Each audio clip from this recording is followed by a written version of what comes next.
رفان شور بده خبری آج گوشت من گوشت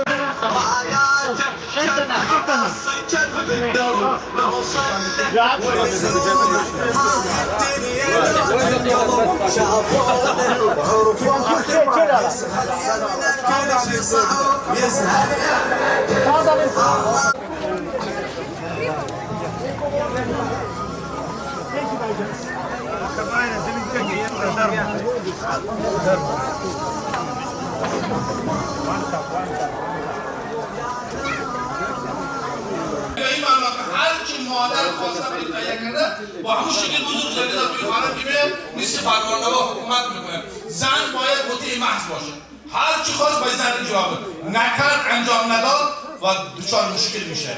یا دچار اختلاف میشه میگه من درک نمیکنه این من نمیفهمه این احترام نداره این چنین نداره این چنان نداره چرا؟ چون با او رو طوری باراونی به بچرن که متوقع از خودخواه انتظارات بیش از حد برخلاف واقعیت و نتیجهش اینه که اون زن بیچاره‌ای که اسیر زندگی او هست و با هزار امید و آرزو داخل زندگی شده او هم دچار افسردگی می شود و پدر و مادر افسرده بچه افسرده تر است خودش در جامعه تحویل میده این زن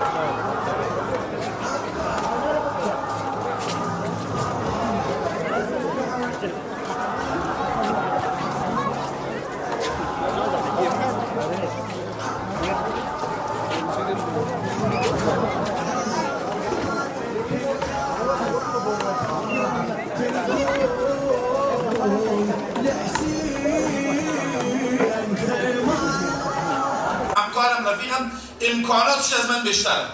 بچه اون موفق تره مثلا همسر فلانی از همسر من زیباتره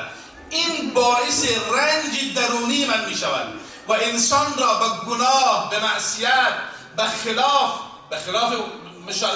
رفتار انسانی به خلاف رفتار عقلی انسان را وادار میکنه نمونهش رو شما در تاریخ پر دیدید و پر مشاهده کردید نمونهش همین داستان اورینه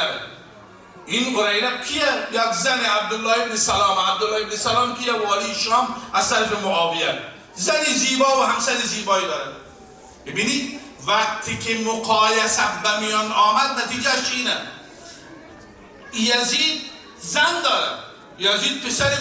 سهارا چگونه قتل کردن دوال مصطفی را چگونه قتل کردن دوال مصطفی را او داری در عزایش دو چشم خون فشانی خوشا به حالت راهب خوشا به حالت